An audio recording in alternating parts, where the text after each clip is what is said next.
Hello everyone and welcome to today's video, and in this occasion I am going to show you all my thought process on how to translate a text.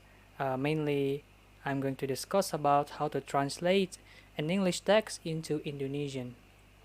So I will be giving you and explaining about the method and techniques that I'm going to use for the text that I'm going to translate. So please enjoy the video.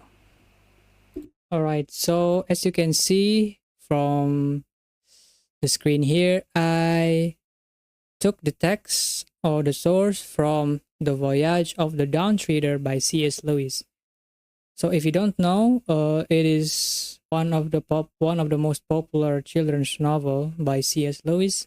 It was adapted into what I think is one of the greatest movies of all time when I was a child, which is The Chronicles of Narnia, and it is a very, very good movie in my opinion.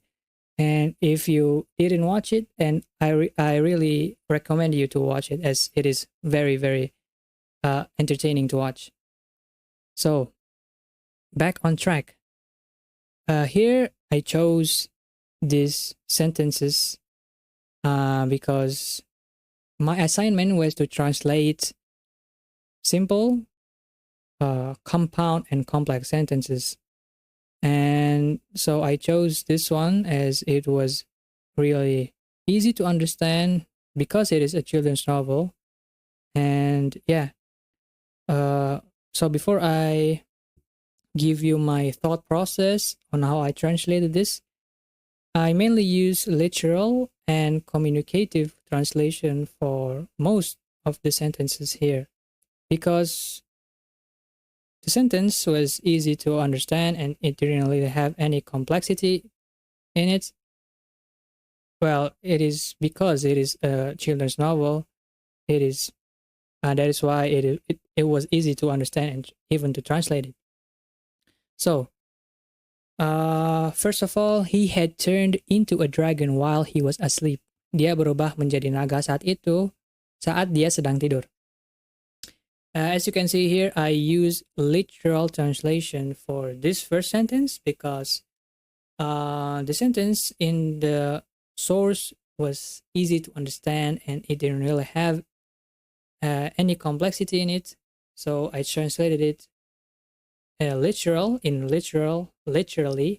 It was also understandable in the target language, and so I didn't really change any grammatical or anything complex in it. And the second one here is the word hoard. I translated this into harta.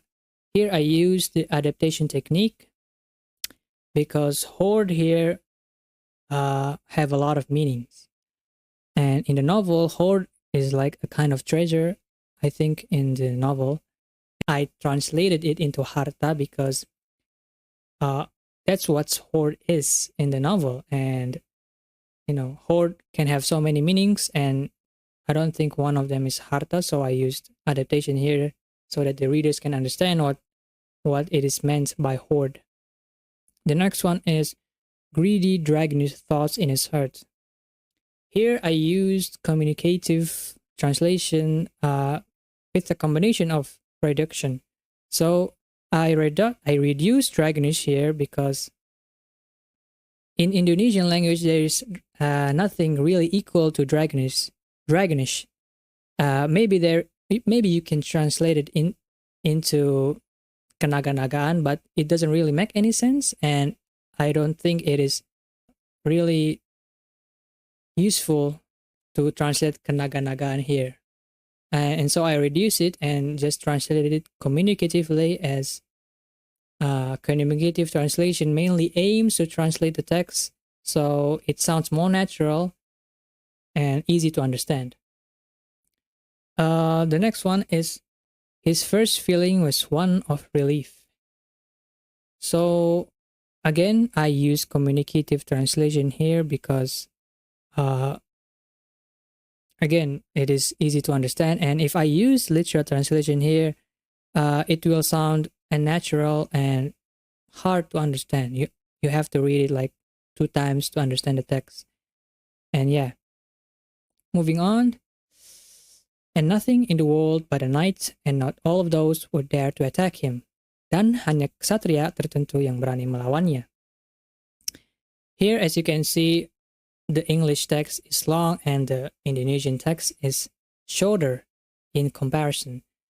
This is because I use communicative translation and some reduction, mainly this one and not all of those. Because I think communicative translation is, good here, as it is sound more natural to the readers. And also I reduce some of the words, so it simplifies the target language so that the readers may understand it more easily. And last but not least, here I translated he didn't want to into bukan yang dia inginkan.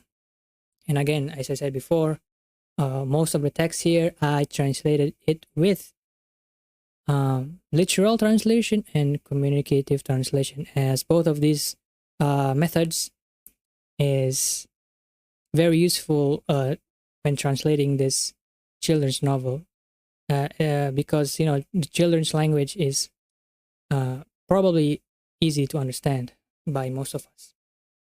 And yeah, so that is my thought process on how I translated this text into Indonesian. And yeah, there you have it, a complete guide on how to on my thought process translating from English into Indonesian. And so what I wanted to say in this last bit of the video, that translating is not really a simple thing to do, as as a translator you really do have to master a lot of skills and methods and techniques and so on and so forth, and not just really translating into the source, into target language literally or word for word, but we as a translator really translates the text to convey its meaning and also the emotion that is on the text we find. So yeah, I really do hope that you enjoyed this video and my brief explanation and on how I translated this. Yeah, thanks for watching. I do hope this video is useful to you. Sorry if I had any mistakes in explaining this video, and I will try to be better in the future. Thank you once again, and see you in the next video. Bye.